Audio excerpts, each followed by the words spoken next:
To help us examine that lens, we are privileged to have with us Professor Yan Zhutong, one of China's most prominent international relations scholars. A very warm welcome to you, sir.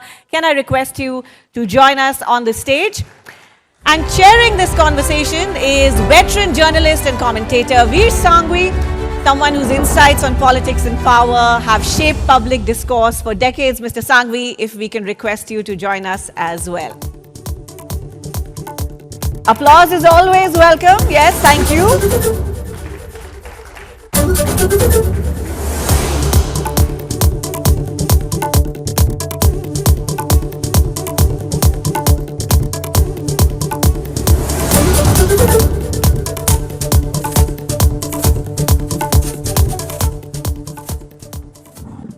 So can we have the presentation, please? And then we'll do the conversation.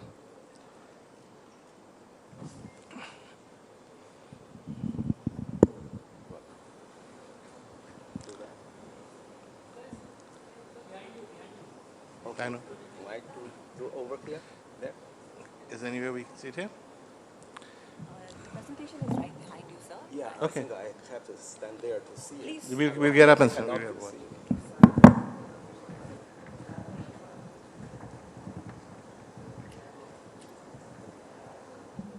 Well, just now we heard a wonderful discussion about geopolitics.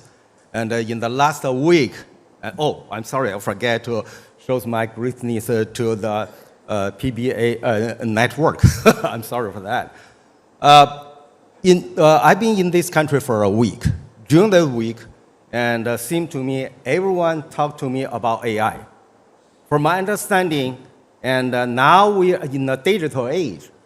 This age is very different from what we're familiar with the Cold War and the post-Cold War. And so I fully agree with John to divide it, the global order from 1945 to now in three periods. Cold War period, and the post-Cold War, and the current situation. So I will give the name for this three periods. Like the ideological competition order, globalization order, and the counter-globalization order. And now we find that, and this order will be without the leadership. Neither China nor the US can provide the leadership for the world.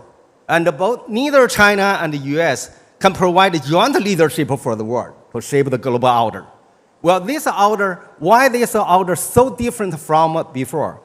If we look at the today's situation, many people think the similarity between the today's power structure and the Cold War, and the bipolarity between the US and the Soviet Union. Because now we are in a digital age. During the Cold War and the post-Cold War, the major powers compete where? In natural space, geospace. And nowadays, human beings create a new space, cyberspace. This space is so huge, it's larger than the space.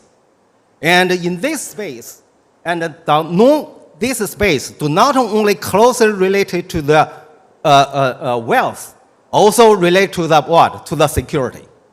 Nowadays, the major powers like China and the US, their GDP and the main resources or the main wealth generated from where? From a digital economy.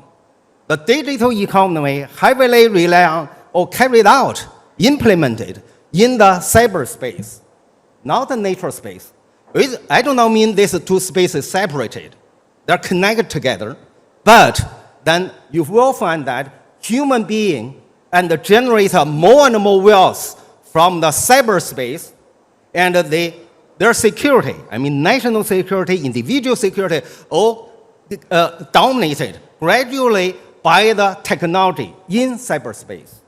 So now if you compare the China-US capability, I don't think people will compare our military capability.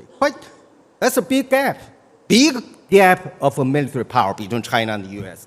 China do not have that much nuclear weapons like the Soviet Union during the Cold War. So militarily, there's a big gap.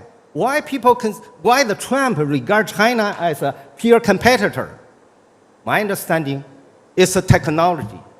And China is a competitor in terms of AI, in digital innovation. So now because this is a new situation, because the major powers compete more and more in cyberspace, not only in geospace. Certainly there's a competition in geospace, but the competition in cyberspace becomes more and more important than the competition in the geospace. And also, what I mean, the competition in the cyberspace will dominate the world. It will define the relationship of the major powers. And from my understanding, your national leader visited Washington when Biden is in power, and you signed a joint statement. Among the 20 protocols, more than 15 of them, talking about technological relationship between India and United States. And one sentence is so clear, define your relationship with the US. That means the strategic relationship between India and the US is defined by the technology relations. That's very clear. If US do not give you money, give you everything, but no technology, then that's not a partner.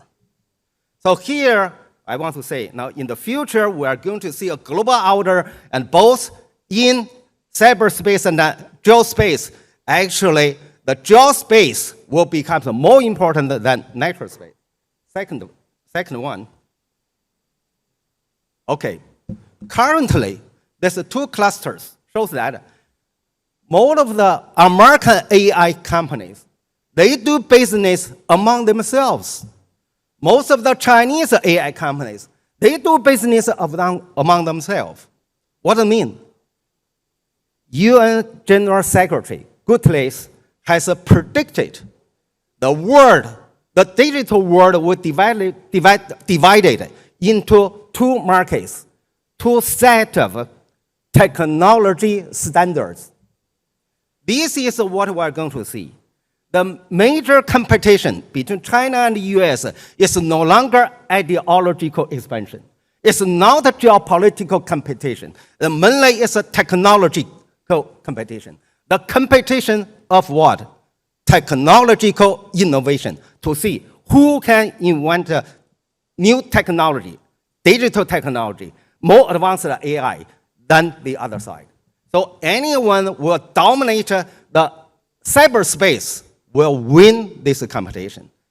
In the future, it's not the country dominate the geospace can dominate the world. So last slide. Oh, I'm sorry. The last slide is that because of the AI, so influential, it changed everything, changed our life. It will come what? It come to the it's going to shape the global order. It's in what way? Not in positive way, but in negative way. AI will make humans' productivity increase dramatically, and then make the global overproductivity worse and worse. Well, one case. Nowadays, a human being can produce 80 billion kilograms of milk every day. If any of us do not drink 1 kilogram of milk, you have responsibility for the global overproductivity. Unfortunately, human being can no longer consume what? Consume what we produced. Not only material things. Human being can no longer consume the service, law, entertainment, and all of these service is already oversupplied. So then will lead to what? Unemployment. AI take a lot of job away. AI produce many things, and you go to the future factory, there's only guards at the gate. And then material in, products out, and then go leave the factory, go to the market. No people working in the factory. This is called the dark factory. Then what happened? The unemployment will become a serious problem for all the government. In what way? Because when people have money, your government can give them a salary, tell people, okay, I give you money, stay at home. You do not need to work. Then there's a social instability because people have to do something. So if you do want to have more people come to the street to hold demonstration against the government must find jobs. The jobs have nothing to do with the productions. They just use a job to keep their time, occupy their times. And then for the sake of the regime security, what will happen? Most of government will adopt protectionism. They will try to adopt this protectionist policy, protect their market, primarily domestic market, let people consume their own products first. So the conflicts between countries were getting worse and worse. So then we come to this problem. This is a very serious issue. It's become so popular, very few people challenge this idea, economic security. I ask a question. Do any of us here, you have a clear definition for the term, economic security? My understanding, by now, there's no definition for what is economic security. But this phrase used by all governments as legitimacy or as the base to develop their national strategy, both domestic and foreign policies. So what does it mean? Now policymakers all the policymakers are facing this problem. They are going to open the country to resume globalization, or they adopt protectionism, that's decoupling, de-risking policies, close the country. I don't know. I know there's only two approaches for the policymakers. The future for the world decided by policymakers. They want to open their country to resume the globalization, or they want to close their country, make the world more segmented. Thank you. Thank you very much.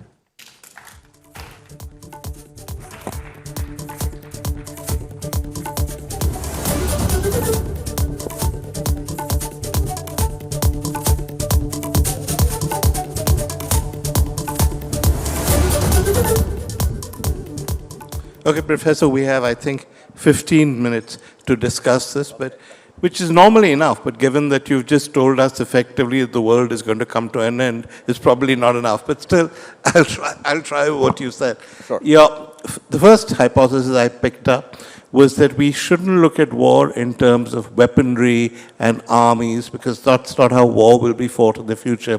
It'll be fought with technology. A guy at a computer screen may be deadlier than a guy in a tank. Is that fair? Mm-hmm. Yes. You said, therefore, if we were going to have technological wars, it's control of technology that will be the real strength of any country. So far, so good? Yeah. You continued to say that AI will change everything. Yeah. Yeah?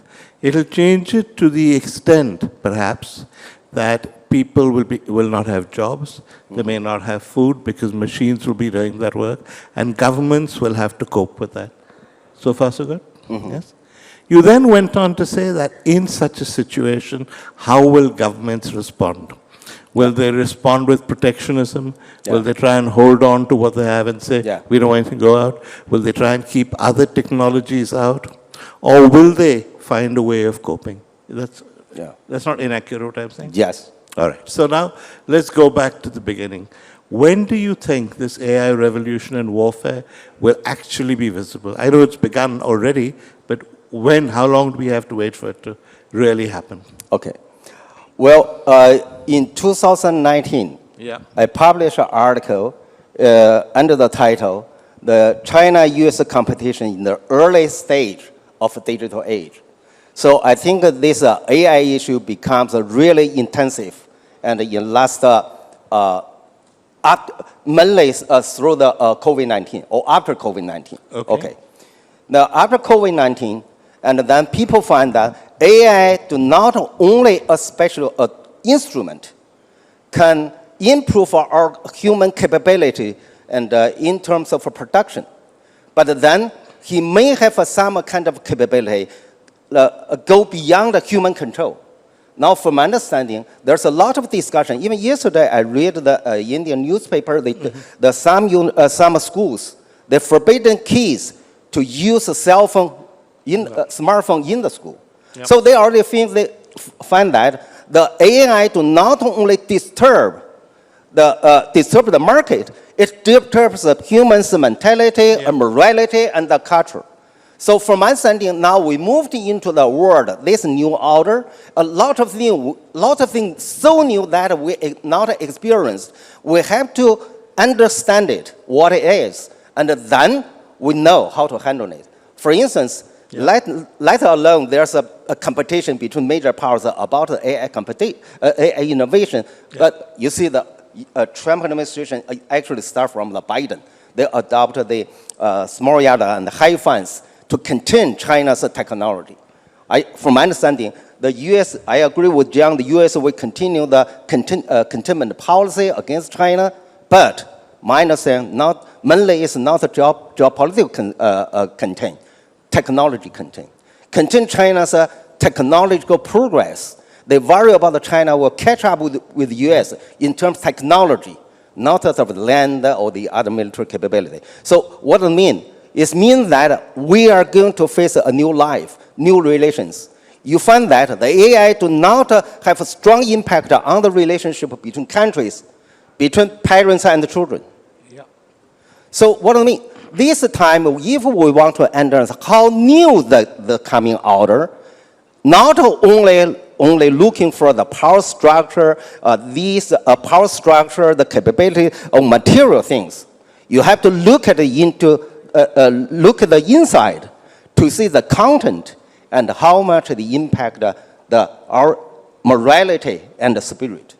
So what you're saying, in a sense, is that it's okay to talk about AI in terms of jobs and all of that, but we're forgetting something more fundamental, is that it'll rewire our brains, in a sense, and relationships within individuals, within families, all that will be different from what they are now. This is very fundamental. Yeah. Now, for the experts and many policymakers, they really worry about that. If AI dominating the world, what's the human being's position? We're servant of the AI, or AI is a servant of the human being. Recently, Chinese government just issued a law and control all the AI development, AI innovation, and forbidden to produce the AI AI have the consciousness to behave according to his own will. Without human control. This is just like what? Like the ones we face the technology of a clone. And the whole world prohibited from clone human being. Now you know what happened. Even there's a competition, a strategic confrontation between China and the US, and China and US already discussed we need to control the AI from being used for a nuclear weapon system. We cannot let the AI make the final decision whether to push the button. So what you're saying is really science fiction stuff, that the machines take over, they make the decisions, and men have to try to find a way to stop them. No, when we use AI, it means you improve the automatic level, right? Yeah. And human beings do not give any order, and then, you give an order, the AI do all of the other things rest or left. Yeah. But now we find, no, you can't do this with a nuclear weapon system. Yep. If you give an order, and the AI carry the order, and then finally they push the button, the missile goes out. And so the both sides agree. We need to let the human being control the last few steps to check about the order and to guarantee this human being's decision. So you need like a rational human being who weighs everything. Yeah. And, yeah. Like Donald Trump, perhaps. Yes, although the human being is very efficient, but efficient is secure. Yeah. The AI is efficient, but it's unsecure. Okay. Now you talked about America and China having this new competition in technology. You're aware of the American caricature that they're miles ahead and that the Chinese steal their technology, etc. What is the truth? Well, I think America makes this kind of a lie. China steal Americans' technology. Is it a lie or a kind of lie? I think it's a lie. It's a lie. All right, okay. And if you say the country backward to learn from the advanced country, that's a universal phenomenon. Yeah. We have overseas students for every country, everywhere. In China, we have many, many foreign students. We cannot say all of the foreign students come to China to steal Chinese technology. That's nonsense, right? So my understanding that actually nowadays, these make people believe China steal the American technology because there's a gap between these two countries in terms of technology. But in some day, when we have a more advanced technology than the US, and then they won't make that lie because no one believes you can steal from a country with what they don't have. So nowadays, this already happened in some specific items, specific technology, and like DeepSeek technology, you cannot DeepSeek steal a technology from US. No US company has the DeepSeek technology. Yeah. So what you're saying really is that the Chinese have not stolen technology. This is a lie. The Chinese have developed very good technology of their own. I don't mean that China developed most advanced technology in the world, because we have to say American still is much more advanced than the US. So that's my question. At the moment, they're still more advanced than you. Okay. Are they not? The Americans? Compared with the US, and China still gap. Yeah. But China is really advanced than here's the my rest question. of the world. At some stage, you're going to fill that gap. How long before China overtakes the US? I'm not a technician. I'm not you can't suddenly play that I card cannot having make that talked about prediction. technology. But one thing I can guarantee, in next 10 years, the technology gap will be narrowed rather than enlarged. That's 100% sure. So again, to go back to something you said earlier, you're saying that because technology is the weaponry of the future, not arms, etc., and China and America, at least when it comes to technology, will be the two superpowers. The battles of the world, which hopefully will never be fought, but should they be fought, would be between China and America, and they'd be fought on technology. Okay. I think there's a lot of discussion about the phrase G2 used by Trump. So actually, at the beginning, people thought the G2 means joint leadership. And later on, people realized, no, that's impossible. China and the US cannot provide joint leadership. G2 means bipolarity, means the competition between the two superpowers. So my understanding, China and the US may cooperate on these general principles, preventing the danger or threat to a whole human being in AI innovation. But also, they can cooperate on the daily uses technology. Okay. Yeah. But in the advanced technology, there's only competition. Okay, so if you're saying China and America will be the two superpowers, the gap will narrow, that technology will be almost on par, which is what you're suggesting. What happens then to the current issues between America and Russia, things like tariffs, for instance? How important do they become? The question? The question is that when we talk about America and China now, we talk about the tariff wars, we talk about America's attempts to influence and restrict China in the global stage. I got it. And of course, we talk about Taiwan. Yeah. So I'm asking you, will technology make a difference to all that? Okay. First, that's my view. I cannot represent anyone, and certainly cannot represent my government. And first, I would say, because these two countries have such a kind of advanced AI technology, I think the mutual deterrence has already established. And this kind of technology mutual deterrence is no less than the mutual deterrence between the nuclear powers, the nuclear mutual deterrence. So my understanding, the mutual nuclear deterrence plus AI mutual deterrence together can prevent the direct war between China and the US. And even it can prevent a proxy war between China and the US. You see, there's a proxy war in the Ukraine between US and Russia. But in the last, since the end of the World War II, 1991, China have not involved any war, even a proxy war. So personally, I have confidence that this situation can maintain for 10 years. Okay. Second, go on. also related to your question. Yeah. And the question is that nowadays I find a lot of people talking about Trump is going to wither China. Well, I ask you, where to get the information? From White House, from Trump? Do any of you get the information from Chinese side? Chinese foreign spokesman gave the response to that question, whether Trump will visit China by the end of the March. And the foreign spokesman told the journalist, I have no information for that. So my interpretation is that I'm not so sure whether China have sent out a formal invitation by this moment. Okay. So I mean that the both sides, there's a lot of suspicions on each other, rather than there a strong will to cooperate with each other.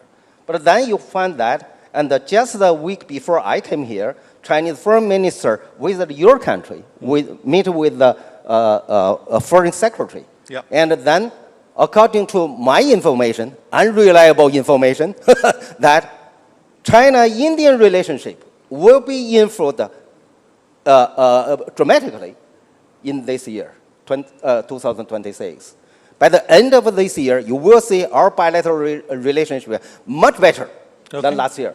The reason... You'll give us technology and not to give you technology. No. And you'll keep the land you've already taken. I mean that the leaders of two sides already make a determination to improve the relationship. Okay. By now, I'm not so sure whether China and the U.S. leaders at leadership level, they make a decision to develop a cooperation as the major part of the relationship, or competition as the main core of the relationship. Our time ended a few minutes ago, but I'm going to keep going with a final question. We're now talking about China and India. Are you optimistic? Well, that depends on what kind of expectation you have. If you expect China and India become allies like the U.S., no, it's difficult to U.S. have any good allies, no more. Like the French and the Germany, I don't think we can have that kind of relationship within 10 years. That's difficult. No, but from my understanding, we can have a normal relationship. We can, both sides do not regard the other side as a rivalry, competitor, and we also regard the other side as a partner, at least in economic sector. And you'll continue arming Pakistan, of course. Well, I don't think China will make just like Indian, you make a so-called what do you call it? A bilateral arrangement. Yeah, with all countries. Okay. So I think China can now say, we are improve relationship with India, so at the cost to undermine relationship with other countries. That's not the principle. Okay. We want to improve relationship with everyone as much as possible. So cautious optimism? You have cautious optimism about India, China? Oh, yeah, I do. Yeah. You know, make any prediction, you must have a time span. I cannot predict what will happen in 100 years, 50 years, and even 20 years. I mean, in next 10 years, or make it even specified. As long as the two leaders of our countries stay in power, our relationship will move in the positive direction. All right. That's a sort of vaguely optimistic note to end this on. Thank you. Thank you. Thank you very much. ABP আনন্দ এগিয়ে থাকে এগিয়ে রাখে।